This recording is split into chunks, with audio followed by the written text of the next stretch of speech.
Buenos días con todos los participantes. Doctor Percy se encuentra en sala.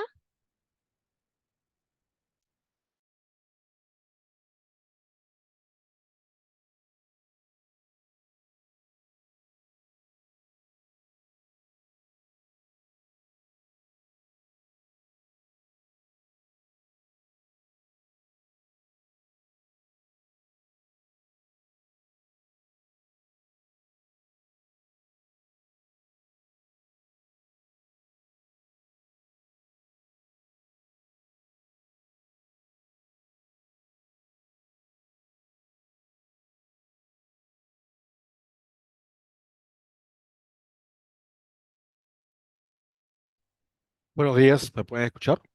¿Cómo está, doctor? Buenos días. Sí, ya le brindé el coanfitrión para que pueda ir Perfecto, proyectando sus diapositivas. gracias. Un momento, por favor.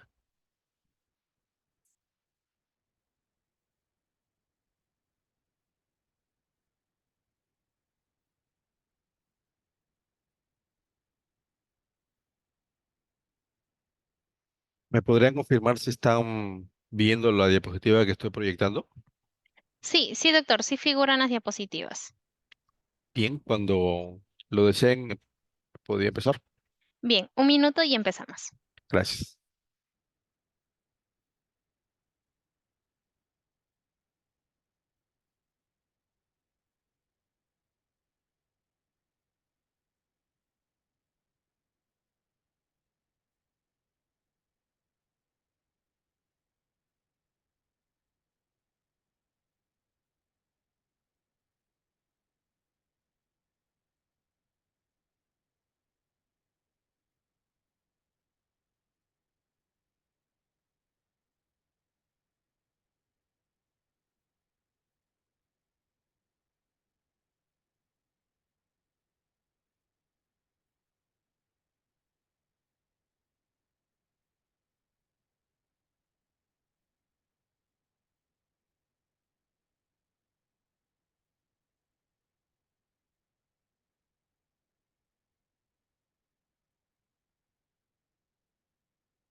Bien, vamos a dar inicio entonces. Buenos días a todos los participantes. Le damos la bienvenida desde el Ministerio de Salud y la Dirección de InfoSalud. Bienvenidos a la telecapacitación sobre investigación, el acceso a servicios de salud en los pueblos indígenas u originarios, el caso del maltrato. Estamos a cargo del doctor Percy Herrera Añazgo, director ejecutivo de la Dirección de Prevención y Control de Enfermedades no transmitibles, raras y huérfanas del Ministerio de Salud. Antes de iniciar, indicamos que estamos compartiendo en el chat el registro de asistencia y los invitamos a enviar sus preguntas a través del chat de la plataforma Zoom y el canal de YouTube Telesalud Minsa Telecapacitaciones para absolverlas al término de la ponencia. Buenos días, doctor Percy. Quedamos atentos a su exposición. Buenos días a todos. Bueno, como ya había mencionado, el día de hoy vamos a presentar esta ponencia que tiene como título Investigando el acceso a servicios de salud en los pueblos indígenas originarios, el caso del maltrato. Como sabemos, en Latinoamérica y en todos los países donde existen pueblos originarios, existen diferentes aspectos que dificultan el acceso a los servicios de salud que incluyen varios aspectos estructurales y uno de ellos tiene que ver con aspectos culturales que potencialmente pueden estar relacionados a la autoidentificación étnica. Y específicamente cuando se refiere a la autoidentificación étnica, estos factores pueden incluir situaciones como exclusión social y la discriminación. Esta situación es una situación que potencialmente puede afectar no solamente el acceso a los servicios de salud, sino la calidad de los mismos, y que podría explicar, por favor, si fueran tan amables, apagar los micros del resto de participantes, y que podría explicar por qué en Perú, así como en otros países de Latinoamérica, cuando comparamos indicadores de salud entre la población mestiza y blanca y los pueblos originarios y los afroperuanos, encontramos que estos tienen peores indicadores, como por ejemplo indicadores como la cobertura de métodos contraceptivos, por ejemplo, la cantidad de partidas calificadas por población o aspectos como la mortalidad infantil. Ahora, no significa que esta situación no haya sido atendida por el Estado peruano, y de hecho ha sido así. Y eso, ¿cómo se llama? Incluye medidas como, por ejemplo, ampliar la cobertura de aseguramiento universal o, ¿cómo se llama? El impulso a ciertas políticas interculturales. Sin embargo, a pesar de que esto existe, claramente todavía esto es insuficiente. Cuando hablamos específicamente de los pueblos originarios, además de los que hemos mencionado, hay aspectos, como hace un momento comentaba, culturales y estructurales que podrían ser más o menos específicos en ellos, como aspectos como la barrera del lenguaje, por ejemplo, la distancia que existe entre los establecimientos Jalú y los lugares donde habían, ¿cómo se llama? Donde habían los pacientes de pueblos originarios, la carencia de medios de transporte. Y un aspecto que también preocupa es como hace un momento hemos comentado, es ¿cómo se llama? Un trato discriminatorio a esta población que puede ser manifestada en forma de maltrato. Ahora, este tema de maltrato ha sido estudiado en nuestro país en diferentes, ¿cómo se llama? En diferentes comunidades muy específicas, pero no necesariamente a nivel nacional, y nunca se ha estudiado si este maltrato tiene que ver con cuestiones étnicas, debido a que para poder mencionar si este maltrato tiene connotaciones étnicas, debió haberse comparado con una población mestiza o blanca. Y esa es la razón por la cual se diseñó una investigación que tuvo como objetivo determinar la influencia de la etnia del paciente en el maltrato del personal jalú como causa de no uso de los servicios médicos en nuestro país. Lo que voy a presentar son los resultados de una investigación que ya ha sido publicada en una revista, como es una revista indexada, y que ha sido elaborada por un grupo de investigadores dentro de los que me encontraba yo, como pueden ver ustedes en la diapositiva que está presentándose. Este es un estudio que fue un análisis secundario de datos mediante un diseño transversal, utilizando la ENAO, ¿cómo se llama? La ENAO, que es una encuesta elaborada por el Instituto Nacional de Estadística con información del año 2018. Como saben ustedes, la ENAO es una encuesta de monitoreo socioeconómico con una muestra representativa a nivel nacional, a diferencia de los estudios previos que, como hace un momento lo comentaba, tienen que ver con poblaciones muy específicas y sus conquistas. La población objetivo de la encuesta estuvo definida como el conjunto de todas las viviendas particulares y sus ocupantes residentes en el área urbana y rural del país. Utilizamos, como hemos mencionado, la ENAO del 2018, donde en ese momento el tamaño de la muestra fue en total 39.820 viviendas que pertenecieron 24.308 al área urbana y el resto al área rural, lo que representó todo, en total una población de 128.276 personas entrevistadas. Los criterios de elegibilidad fueron las personas mayores de 8 años que presentaron en las últimas 4 semanas algún síntoma o malestar, enfermedad, recaída, enfermedad o accidente que ameritó la búsqueda de atención médica para esas dolencias. La variable dependiente fue el maltrato del personal de salud, que para construir esta variable se utilizó la pregunta 409 del cuestionario de salud, que dice cuáles son las razones por las que no acudió a un centro o establecimiento de salud.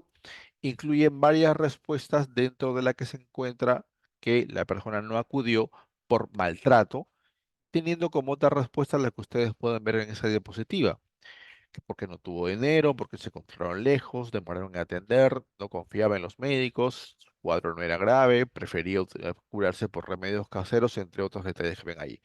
Si la persona mencionaba que la razón era por maltrato, se consideraba como positivo. La variable de exposición fueron la etnicidad y el idioma, y se construyó en base a dos preguntas del cuestionario de empleo, la 558C, y el cuestionario de educación, la 300A. La primera decía, por sus costumbres y sus antepasados, usted se siente o se considera, y las variables fueron las que estuvieran ahí, lo cual, por supuesto, para poder tener ¿cómo se llama? Un punto adicional de valorar si pertenecía o no a un pueblo originario, se incluyó adicionalmente el término de idioma, con la pregunta que se menciona allí y que decía cuál es el idioma o lengua materna que aprendió en su niñez y las categorías son las que ustedes por ahí.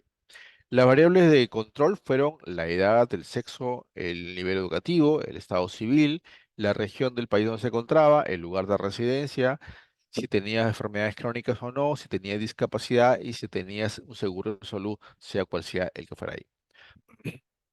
Todos los datos se utilizaron, se analizaron en el paquete estadístico Stata con el módulo, ¿cómo se llama? EBY. Se llevaron a cabo modelos lineales generalizados de la familia de Poisson para muestras complejas y se calcularon razones de prevalencia crudas y ajustadas con sus respectivos intervalos de confianza en 95%. Se han analizado todos los confusores propuestos al modelo ajustado, siendo un enfoque epidemiológico utilizado para el análisis multivariado. Si es que, ¿cómo se llama? Ante la posibilidad de que haya colinealidad entre las variables, ¿cómo se llama? Se evalúa esta posibilidad para poder una consistencia estadística adecuada en modelo ajustado. Los resultados son los que se muestran en la diapositiva que estamos mostrando, donde se ve claramente que la mayor cantidad de población era una población mestiza, pero la población perteneciente a pueblos originarios también era una población significativa, siendo lo más importante la población quechua con 28,6%, como ustedes pueden en la parte izquierda. ¿Cómo se llama? Como es evidente, la mayor cantidad de población presente en el estudio fue, ¿cómo se llama? Hablaba español, pero ¿cómo se llama? El lenguaje nativo representó el 27,2% de la población. Podemos ver las diferencias en cuanto a género, a edad, a estatus marital, pero me gustaría hacer, ¿cómo se llama? Hincapié en el nivel educativo de la población participante, donde el porcentaje mayoritario de la misma presentaba educación, ¿cómo se llama? Educación secundaria, pero también había un porcentaje importante que o no tenía educación y sumado con la población que tenía un lenguaje, perdón, una educación solamente primaria. La mayoría pertenecía a la sierra, como pueden ver ustedes en la parte derecha, pertenecían al área urbana, sin embargo, un importante 25,5% de la muestra pertenecía al área rural. Y cuando se preguntó específicamente sobre el tipo de seguro, como pueden darse cuenta allí, el 47,2% presentaba el seguro integral de salud, que es el seguro, ¿cómo se llama?, perteneciente al Ministerio de Salud, pero había un porcentaje importante, específicamente el 27,3%, que no tenía ¿cómo se llama? Un seguro. No les voy a mostrar ¿cómo se llama? Los cuadros de análisis intermedio, que los invito para que ustedes los puedan revisar en la investigación publicada, pero los resultados finales tienen que ver con lo que estamos acá. En el análisis crudo, pero sobre todo en el análisis ajustado, podemos ver claramente que la etnicidad estuvo relacionado a mayor maltrato cuando se comparaba con perdón, etnicidad de pueblos originarios, se comparaba a mayor maltrato por el personal de salud comparado con la población mestiza, tanto para la población quechua y la población aymara significativamente. Y en el caso del lenguaje, comparado con la población que hablaba español, claramente también se ve en forma estadísticamente significativa que los que hablaban una lengua nativa tenían mayor probabilidad de maltrato, como ustedes pueden ver en la columna de análisis ajustado. Ahora, estos resultados que mostramos, donde, y vuelvo a decir, claramente se ve que comparado con la población mestiza, la población quechua y aymara tiene más riesgo de maltrato, así como comparado con la población española, y perdón, que hablaba en español, tiene más riesgo de maltrato comparado con la población que hablaba lenguas originarias, nos muestra ¿cómo se llama? Uno de los aristas ¿cómo se llama? De los problemas que tienen las minorías étnicas en temas de salud en nuestra población. Y es una problemas que se presenta en todos los países de Latinoamérica y el Caribe. Por ejemplo, en Colombia, aunque se mejoró la cobertura sanitaria, no significó necesariamente que hubo, ¿cómo se llama?, servicios de salud más eficaces para la población afrocolombiana. En México, por ejemplo, el 63% de los pueblos indígenas no regresan a los servicios de salud y cuando se les pregunta por qué, incluyen aspectos como que no se les, como aspectos de lenguaje y culturales que dificultan el retorno a los establecimientos, a los establecimientos de salud. Y en el caso de Bolivia y Chile, también aspectos lingüísticos y culturales, como se llama, afectan la probabilidad de que esta población, cómo se llama, acuda a un establecimiento de salud, sobre todo en población aymara, como a nuestra región, y la población mapuche en Chile. Ahora, perdón, si bien es cierto, ¿cómo se llama? Hay varias razones que explican las desigualdades en la atención de salud cuando se refiere a poblaciones, a pueblos originarios. Uno de los aspectos que preocupa es si es que estas razones incluyen aspectos de discriminación, como ha sido estudiado en otros países, específicamente en Estados Unidos. En Estados Unidos, las minorías étnicas, especialmente los negros, reciben una atención médica de menor calidad que sus homólogos blancos no hispanos, en parte porque los atributos positivos que se asocian con los blancos con más frecuencia con los negros o los hispanos. Es decir, el personal de salud tiende a pensar, entre comillas, mejor cuando atiende un paciente blanco que un afroamericano y un hispano. Y es una cosa que le hemos visto, ¿cómo se llama? Inclusive en nuestro país cuando se trata de la población afroperuano. Y probablemente muchos de ustedes lo hayan visto en muchas películas donde comparado con la población blanca, los hispanos y afroamericanos se les trata peor. Y se les trata peor. Una de las razones, como se menciona en este estudio, cuya referencia invito a revisar en el artículo publicado, tiene que ver con que muchas veces en los afroamericanos y los negros hay ciertos prejuicios y preconceptos que se asocian a ellos y posiblemente sea la razón por esto. Esto preocupa porque la discriminación y segregación étnica viola uno de los principios fundamentales de los derechos humanos y causa y exacerba la pobreza y la mala salud. Ahora, cuando hablamos específicamente de discriminación y segregación, específicamente, permítame un segundo, específicamente en, ¿cómo se llama?, en los proveedores de la atención de salud, es decir, los personales de salud, nos preocupa que esto esté asociado a una violencia, a un maltrato, ¿cómo se llama?, hecho por estos pobladores. Y en nuestro país, como había dicho al principio de la presentación, existen estudios que han mostrado que, por ejemplo, en población quechua, en población achaninca, en población macheguenga y en los pacientes del Valle del Mantaro, de la Sierra de Perú, ¿cómo se llama?, a estudios que han mostrado maltrato a esta población. Pero como también había mencionado al principio, el hecho de que haya maltrato a esta población no significa necesariamente que este maltrato esté asociado a una discriminación étnica, porque claramente hay varios estudios que han mostrado que inclusive en población que no es de pueblos originarios, hablamos de pueblos, perdón, de población mestiza, inclusive blanca, también ha habido maltrato en estos eventos de salud. Y ese es ¿cómo se llama? El aporte que da nuestra investigación. Porque como había comentado previamente, para poder mencionar de que este maltrato tiene un componente étnico, se tenía que comparar con la población mayoritaria o blancos o la población mestiza, que es lo que ha hecho esta investigación. Para determinar, como hace un momento comenté, si este maltrato tiene que ver con las rasgos o características de esta población. Y los resultados que muestran claramente mencionan de que sí, efectivamente, hay una componente étnico en el maltrato que perciben las poblaciones de estos grupos.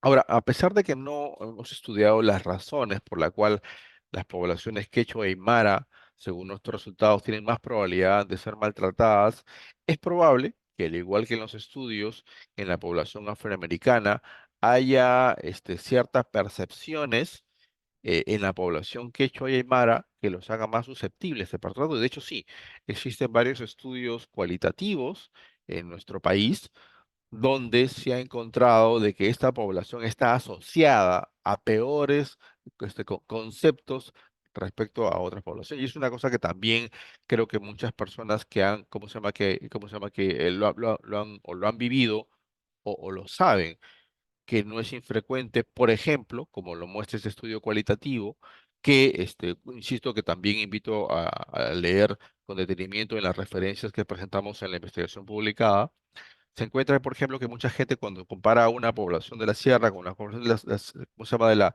De la costa, asume que la población de la sierra, por ejemplo, se baña menos o tiene costumbres higiénicas peores que ¿cómo se llama? Que la población de la costa.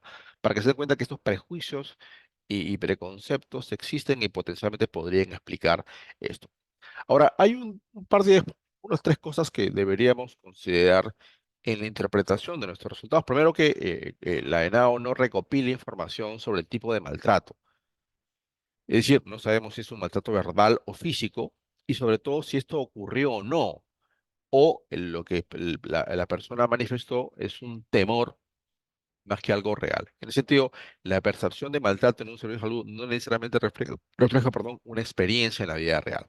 Igual, cuando se refiere a maltrato, como hace un momento comentaba, no necesariamente significa un maltrato físico y a veces ocurre que ese maltrato puede estar interpretado como, por ejemplo, una falta de comunicación adecuada a los pacientes o la impresencia del personal de salud que el paciente ¿cómo se llama? Lo interpreta como maltrato, entre otras cosas en particular.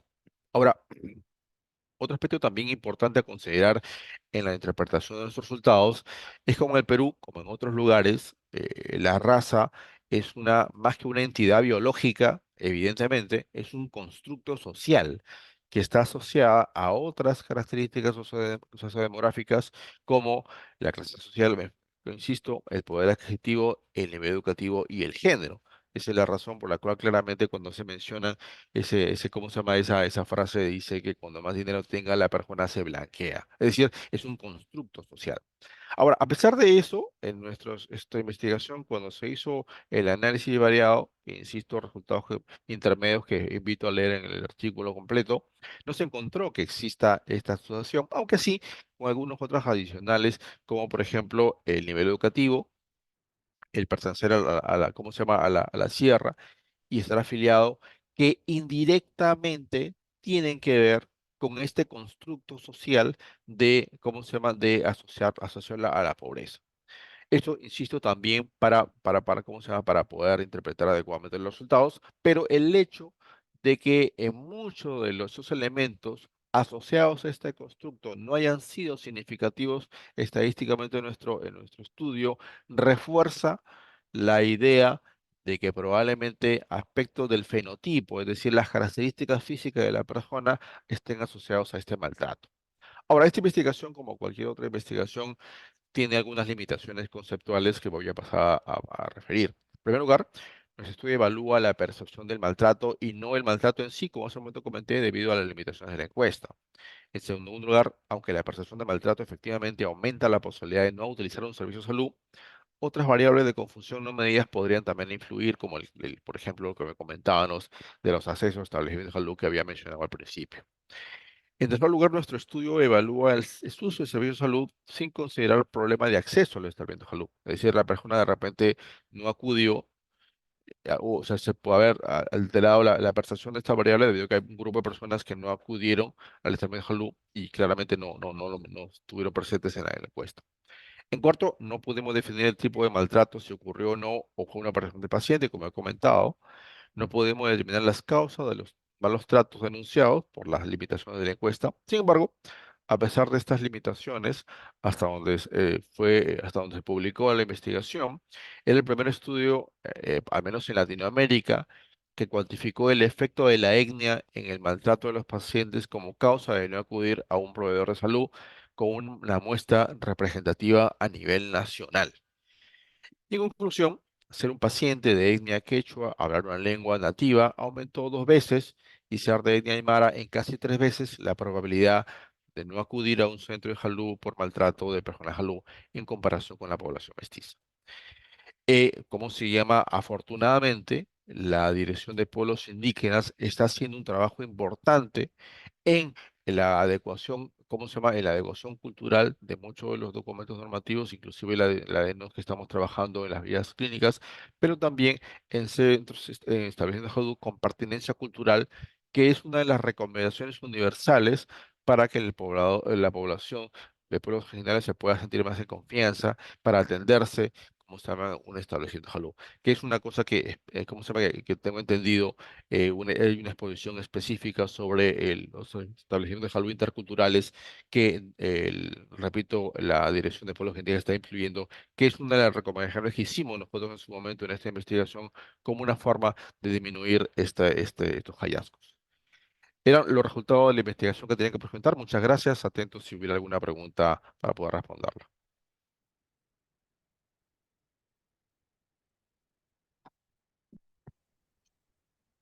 Bien, muchas gracias, doctor Percy, por su excelente exposición y agradecemos también a todos los participantes. Los invitamos a que puedan realizar sus preguntas mediante el chat. Doctor, nos consultan por aquí. ¿Quién protege los pueblos indígenas del Perú? Mm, ¿Cómo se llama? Es una pregunta bastante amplia. ¿Cómo se llama? ¿Proteger en qué aspectos? Por ejemplo, el ministerio, ¿cómo se llama? El Ministerio de Cultura es el ente que en teoría dirige las políticas interculturales en nuestro país. Podría ser ¿cómo se llama? Una respuesta. Si se refiere específicamente a aspectos de maltrato, como cualquier otra población, ¿cómo se llama? Existe en su salud a que se puede hacer las denuncias respectivas cuando se refiere a este tema en particular. Cuando se refiere, por ejemplo, a aspectos también, ¿cómo se llama? Este, de aspectos, ¿cómo se llama? Ambientales, hay, ¿cómo se llama? Una división al respecto en el Ministerio del Ambiente y en la PCM, que se encarga, en la Presidencia del Consejo de Ministros, que se encarga de este tipo de problemas. Así que la respuesta, insisto, va a depender de qué tipo de protección se refiere, pero como repito, varios estamentos del Estado, tanto en salud como en, ¿cómo se llama? Como en temas de ambientales, como en tema, ¿cómo se llama? ¿Cómo se llama? Entre otros aspectos, están cubiertos a nivel del Estado. Bien, gracias, doctor. Otra consulta que nos realizan es, ¿cómo se ve afectado el derecho a la salud de los pueblos originarios? También es una pregunta bastante amplia, ¿cómo se llama en esto? Porque eso implica muchas respuestas. Lo que hemos visto ahorita es el maltrato, eso claramente afecta el derecho a la atención porque la población no llega, pero el aspecto de salud incluye, por ejemplo, aspectos ambientales. Así que tam- también, no sé si extenderme más porque vuelvo a decir, hay diferentes aspectos que podrían explicar esta pregunta y no sé exactamente a qué se refiere, pero lo que hemos mencionado en el maltrato y lo he mencionado hace un momento atenta contra el derecho a la atención de salud de la población. Bien, agradecemos a los participantes por las preguntas realizadas. Gracias, doctor Percy. ¿Tendría alguna recomendación final para nuestros participantes? Bueno, primero, un aspecto importante que debemos, como había comentado hace un momento, es el tema del prejuicio y preconceptos que tiene la población en general y claramente hemos visto acá la población peruana respecto a los pueblos originarios. Eso implica que debemos hacer una reflexión sobre cuál es nuestro comportamiento con respecto a eso y si nosotros también estamos sujetos a esos prejuicios. Muchas veces estos prejuicios son inconscientes, como hace un momento he comentado. Hay estudios cualitativos que han señalado eso. Sin señalar aspectos reales, se tienen en la mente, ¿cómo se llama? Algunos conceptos erróneos respecto a esta población y que hemos normalizado, inclusive normalizando representaciones, entre comillas, humorísticas de poblaciones afroperuanas o poblaciones, ¿cómo se llama? O poblaciones indígenas tanto de la sierra como de la selva. Lo hemos normalizado tanto y nos reímos sobre el tema cuando nuestra conducta debería ser denunciar o por lo menos no incentivar que eso sea normalizado. Eso es una cosa que yo sugeriría, ver cómo estamos nosotros respecto a esa ¿cómo se llama?, integración de prejuicios y ver la forma de combatirlos. Bien, muchas gracias, doctor Percy Herrera, director ejecutivo de la Dirección de Prevención y Control de Enfermedades No Transmisibles, Raras y Huérfanas del Ministerio de Salud. Esperamos que nos pueda volver a acompañar en una siguiente oportunidad. Ha sido un gusto tenerlo con nosotros. Gracias, hasta luego. Hasta luego a todos. Bien, agradecemos también a todos nuestros participantes y recuerden suscribirse en el canal de YouTube Telesalud Minsa Telecapacitaciones y visitar nuestras redes sociales para mantenerse informados sobre las próximas actividades educativas. Muchas gracias.